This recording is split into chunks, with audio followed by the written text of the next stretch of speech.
Hello, everybody, and welcome to episode 9 of the Playoff Push podcast and week 3 of NFL recap.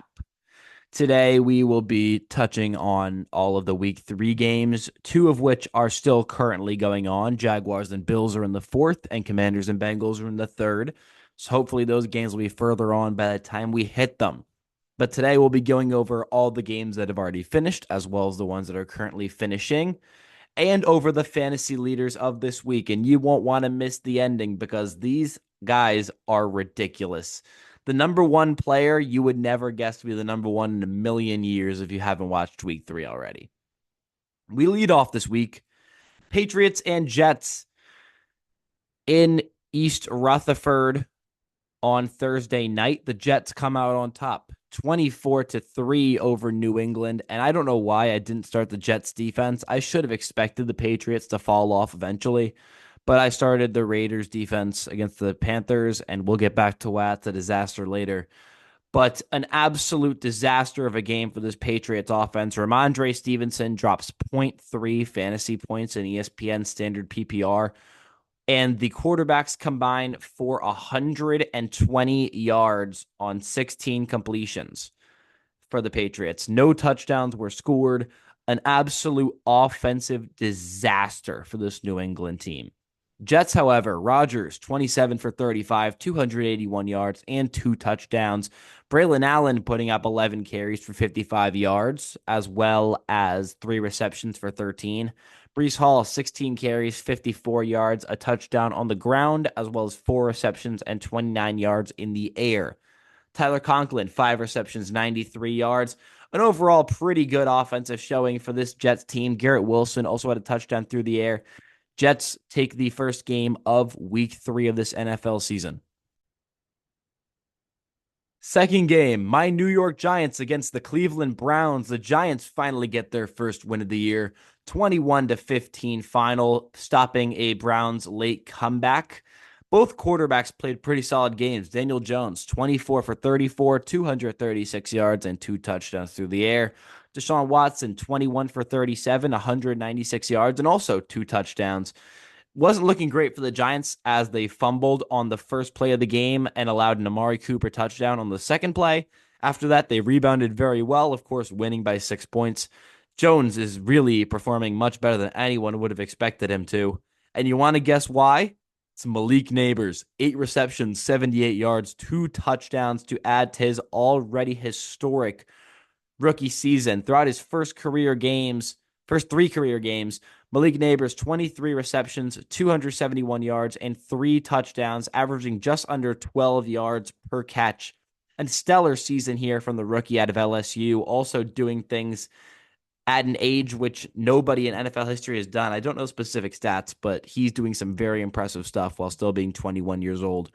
Devin Singletary, 16 carries for 65 yards and a touchdown on the ground.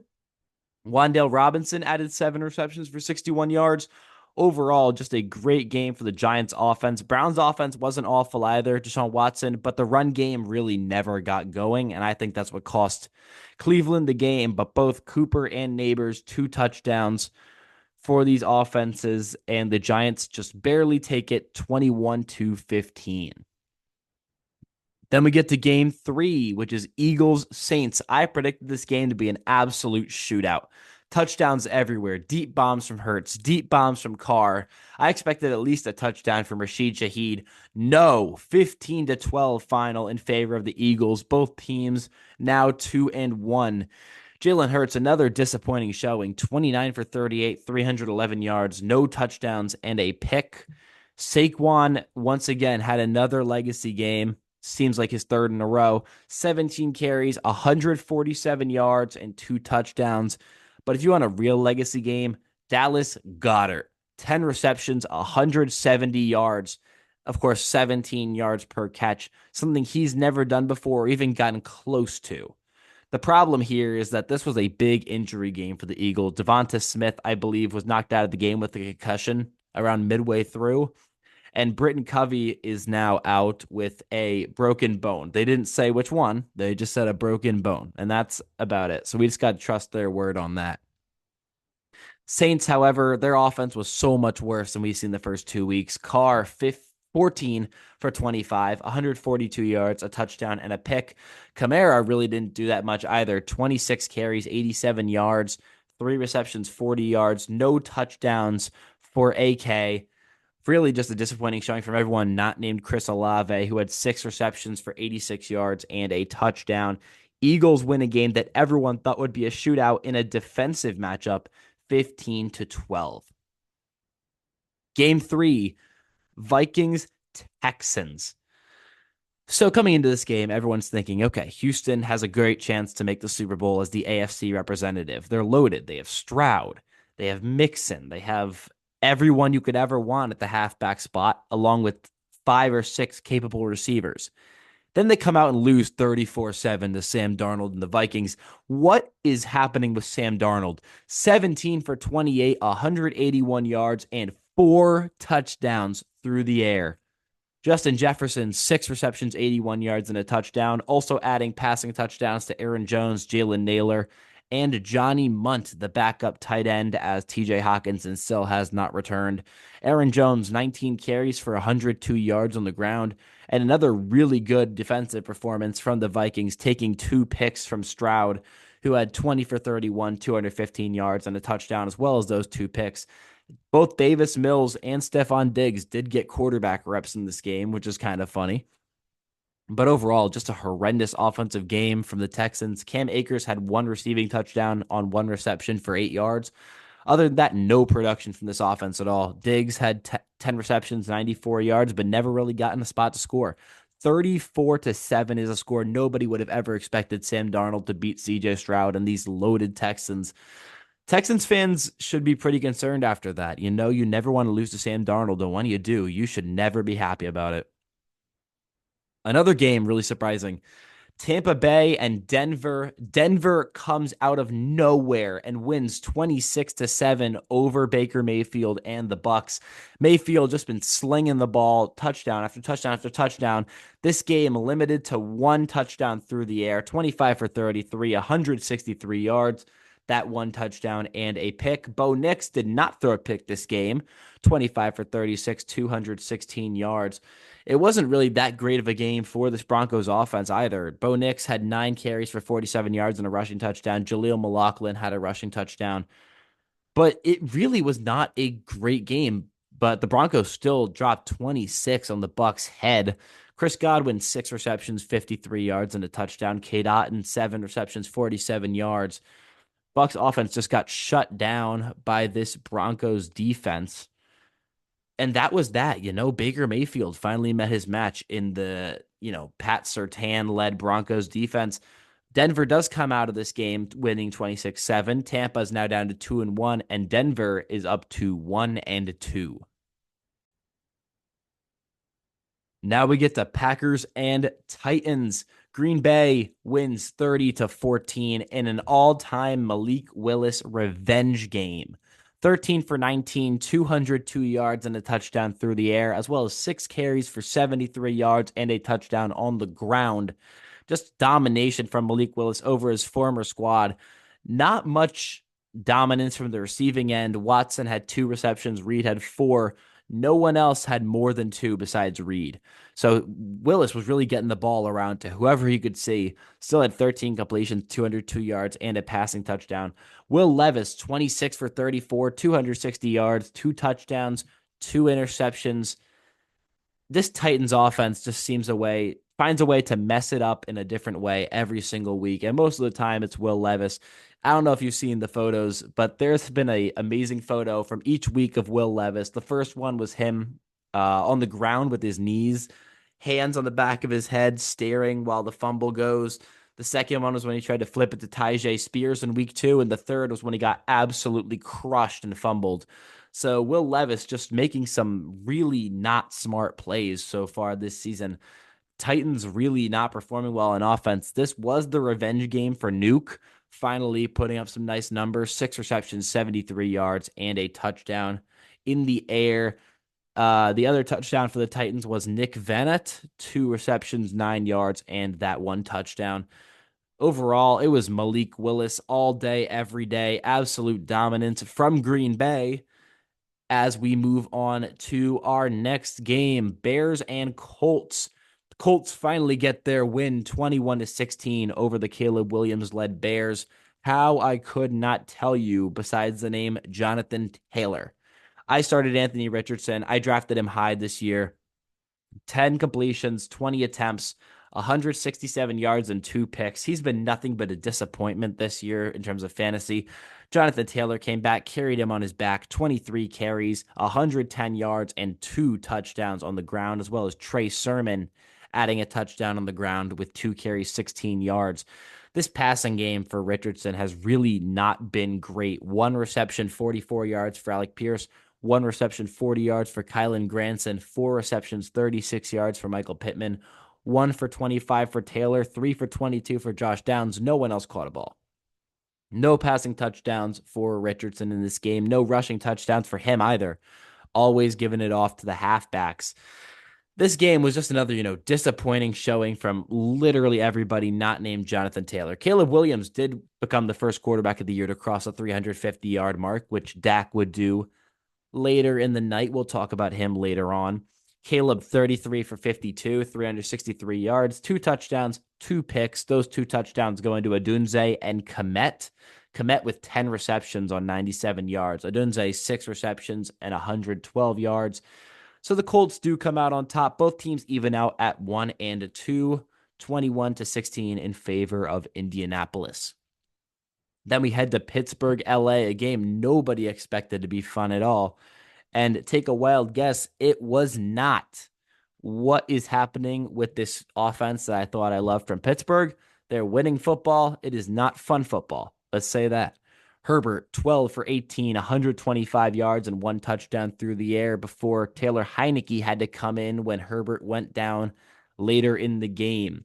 J.K. Dobbins finally got shut down in the run game. 15 carries, only 44 yards, did not cross the 100-yard mark like he had in the first 2 games. And no real dominance from the offense for the Chargers. Quentin Johnston, 2 receptions, 44 yards, and 1 touchdown. That's really all you can say about them. Justin Fields, 25 completions, 32 attempts, 245 yards, 1 touchdown, and 1 pick. Najee did nothing. Warren literally did nothing. 3 carries, 5 yards. That's that. So Najee was dominating the run game and still did nothing. Calvin Austin slowly becoming more of a target for Fields than Pickens. Austin, 4 receptions, 95 yards, and a touchdown. On the contrary to Pickens, 5 receptions, 57 yards, and no tutties. So Steelers win that one 20-10. Another boring game from this Pittsburgh offense. I really don't want to talk about Seahawks, Dolphins. It was a disaster of a game. The Seahawks won. That's all I'll tell you. Zach Charbonnet, 18 carries, 91 yards, 2 touchdowns. And the Dolphins had to let Tim Boyle play for half the game. That's all I will say. I will stop talking about that game right now because I do not want to talk about it for anymore. And then we get to the disaster of the week.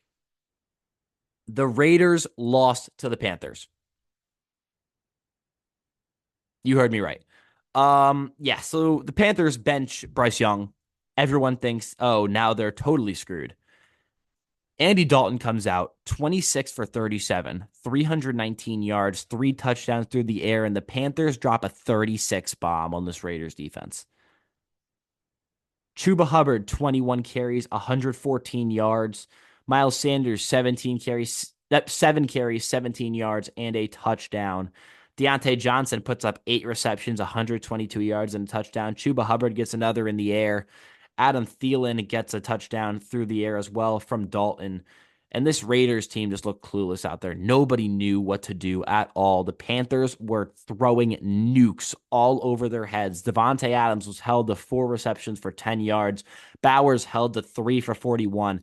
Just a disaster of a game from the Raiders in a game where most sane people thought they would win.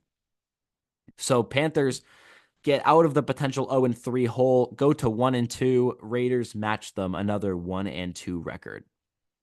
Now we head to Niners, Rams, and to me, I will not lie to you guys, this was my game of the week. Niners, Rams was absolutely incredible. Niners, missing Debo, missing Kittle, missing McCaffrey. Rams, missing Kupp, missing Nakua, missing Higbee. Every single weapon in this game, except for Ayuk, was basically gone. Brock Purdy still comes out and absolutely slings 22 completions, 30 attempts, 292 yards, 3 touchdowns, and a no picks. Mason really had a mediocre game, never really did anything great, but wasn't awful either. Brandon Ayuk, 5 receptions, 48 yards. That's it. So you're like, probably, so where did all of Purdy's yards and touchdowns come from? Juwan Jennings. 11 receptions, 175 yards, and 3 touchdowns. One of the best waiver wire pickups for a single week, probably of all time. You'll see where he ranks in the scoring leaders later. But the Niners had 3 touchdowns from Juwan Jennings and 175 receiving yards. You want to guess what happened? They lost. Because you want to know who else had 3 touchdowns? Kyren Williams. Matthew Stafford, 600. What the heck am I saying? 600, 16 for 25 from Stafford, 221 yards and a touchdown through the air. Kyren Williams, here's his line: 24 carries, 89 yards, 2 touchdowns on the ground, as well as 2 receptions for 27 yards and a touchdown through the air. So Stafford absolutely gives the ball to Kyren every play. Purdy gives the ball to Jennings every play, and Kyren just barely squeaks out the win, 27-24. This was an absolutely amazing game. If you didn't get to watch it, you should try to find a way to go back and watch it. Absolutely stellar game from both sides. Now we hop into Lions and Cardinals. Detroit comes out on top 20-13. Lions move up to 2-1. Cardinals fall to 1-2. Jared Goff puts up a mediocre stat line: 18 for 23, 199 yards, 2 touchdowns, 1 pick. Dave Montgomery, 23 carries, 105 yards and a touchdown on the ground. So Monty putting up some great numbers. Amon-Ra, 7 for 75 and a touchdown through the air. But the unfortunate news was Sam Laporta going down mid-game after 2 receptions for 36 yards. He did come back, but is questionable for next week. Kyler, however, 21 for 34, 207 yards, 1 touchdown, 1 pick. Not too much in the rushing game from Kyler here. Just Marvin Harrison, 5 receptions, 64 yards, and a touchdown. Cardinals put up a pretty solid fight. Unfortunately, just wasn't enough against this Lions offense, despite only dropping 20. So the Lions do come out on top. It was a pretty close game, and it really could have gone either way if a few plays had switched from the Lions' favor to the Cardinals. Just an unfortunate break there for Arizona, but don't worry, they'll be back. You can trust Murray and Harrison until the day we die. Another amazing game, Baltimore-Dallas. Baltimore wins 28-25. Both teams are now 1-2. This will be known as the 2024 Derrick Henry game. 25 carries, 151 yards, 2 touchdowns on the ground, as well as Lamar adding a passing and rushing touchdown. He was 12 for 15 for 182 and a touchdown, as well as 14 for 87 and a touchdown on the ground. Rashad Bateman had the sole passing touchdown, 3 for 28 and the tutty. Aguilar had 1 reception for 56 yards. Charlie Collar, 1 reception for 30 yards. So overall, not a great passing game for the Ravens, but they were rushing the ball with Lamar and Henry absolutely down this Dallas defense's throats. Dak was the second quarterback of the year to cross the 350-yard mark, doing it on a 28 for 51 clip. 379 yards, 2 touchdowns, no picks. Dak did have a rushing touchdown, which is fun enough, but 2 receiving touchdowns came from KaVontae Turpin and Jalen Tolbert. CD was held relatively under control. 4 receptions, 67 yards. Jake Ferguson, 6 receptions, 95 yards. Just a ton of yardage for this Dallas offense. Still wasn't enough to beat Baltimore, though, with their insane rushing attack. Again, Baltimore wins 28-25. And then we get to the other Sunday night game, Chiefs-Falcons, that ends on a controversial no DPI call, 22-17 in favor of Kansas City. Who would have ever guessed? Patrick Mahomes, 26 for 39, 217 yards, 2 touchdowns, and 1 pick. Carson Steele did get number one halfback reps, 17 carries, 72 yards. So nothing too great, but enough to hold it down for KC. Rashee Rice once again dominated, 12 receptions, 110 yards, and a touchdown. Juju had another touchdown in Chiefs red. Worthy and Kelsey both definitely held down. So Mahomes had to rely on Rice basically the entire game. But hey, it ended up working 22-17 again. Kirk Cousins, 20 for 29, 230 yards, 1 touchdown, and 1 pick. That one receiving touchdown was to Drake London, 6 receptions, 67 yards. Only 5 receivers were able to get hit for a pass. Drake London, Darnell Mooney, Kyle Pitts, Bijan Robinson, and Ray McLeod. No one else caught a pass for these Falcons. And Bijan also had a touchdown on the ground, 16 carries for 31 yards, averaging 1.9 yards per carry. Still got a touchdown mixed in there, though. A lot of people are going to be, angered about how the Chiefs won this game on that DPI no call. But hey, who expects anything different from the league? Now we're currently in the middle. Well, not in the middle. 3 minutes, 28 left to go in this Bills-Jags game. It's not even going to be worth talking about. The Bills lead 47-10 currently. It was 34-3 at halftime. Josh Allen, 23 for 30, 263 yards, 4 touchdowns, as well as the 2 rushing touchdowns from James Cook and Ray Davis. Just absolute offensive domination. Mac Jones is in for the Jaguars, so that's basically the white flag that they're waving. Buffalo absolutely comes out and dominates. And right now, Washington beating Cincinnati 31-20 with 11 and a half left to go in the fourth quarter. Jaden Daniels, a passing and rushing touchdown, 14 for 16 through the air, 182 yards and a touchdown, as well as 10 carries for 38 yards and a touchdown. Terry McLaurin had an absolute deep bomb from Daniels. It was a gorgeous throw, gorgeous catch. You could say the same thing about Jamar Chase, who had a great ball from Burrow. Burrow currently 20 for 27, 208 yards and 2 touchdowns. One of them to Chase, the other to my boy Andrei Iosivas, once again showing his name up in the scoring box. Unfortunately, still not leading down 11 to this Washington team. That's it for the games of the week, but how about we go to the fantasy leaders? We will start off with everyone over the 25-point threshold. Sorry, Andy Dalton.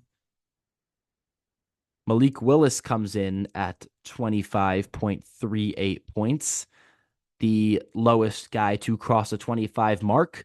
Zach Charbonnet crosses with 25.7, as well as Cole Kmet with the same total. Brock Purdy, 25.78. Aaron Jones, 25.8. Lamar Jackson, 25.98. Deontay Johnson, 26.2. Jonathan Taylor, 26.5. Dallas Goedert, 27. Amari Cooper, 27.6. Chuba Hubbard, 27.9.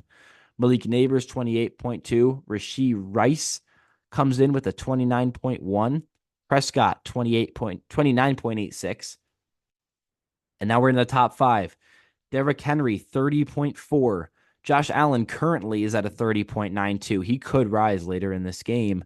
Kyren Williams comes in at 31.6. Saquon at 33.6. And your number one fantasy player of the week is San Francisco 49ers wide receiver Jauan Jennings. 3 touchdowns through the air, 11 receptions, 175 yards for 46.5 fantasy points. So your number one fantasy scorer for week 3 is Jauan Jennings of the San Francisco 49ers. It was not even close, but still was not enough to get the win as the Los Angeles Rams take that game from San Francisco. So that has been your NFL recap for week 3 of the 2024-2025 NFL season.